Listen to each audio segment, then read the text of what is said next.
Manipur ki Chief Minister N Biren Sindokpa natraga Sindoktaba haibasi Manipur miyam na tawgadaba thabakni Mizoram na khuthingzin fam thokte haina Shiv Sena Manipur Pradesh ki President M Tombi na phongdorakle Imphal gi Bawparada laiba Party asigi State Office ta paumi singa unaba amada Tombi na makha taraduna kumja English singani kulhumdoi gi me ahumdagi thorakhiba Manipur gi irang asida Chief Minister Biren gi maral laite Biren na luchingba laingak asina illegal immigrant khandokna bahotna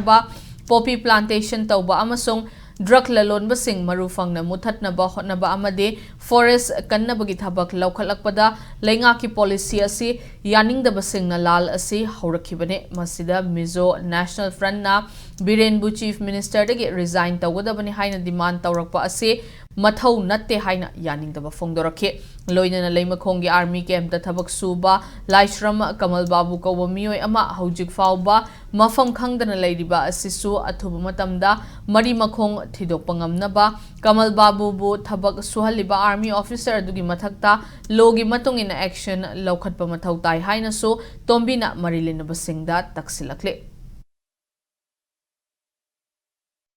Shiv Sena nagasi aikoi munna tare tara thongna aikoi tongan mami singa khanar matungda Biren se bali gi hameng tahan baswa ya Manipur kanna nabuki mana honori bases da aikoi mateng pangma tam oire mateng pangse aduga central government gi asoi base masimadi aikoi mayam changna punna hamina matam oire ba aduga miyam na khallaga thabuk tawona khalleba MLA singse karino akoi gi punsan na daba tasan na daba ma asina maram morakanda kuki tara khaktunu leibu warep to madu warep to Maitai gi MLA kontraga di pan tare kontrai pan leiba sina moi gi against the sapangam dam sikari gino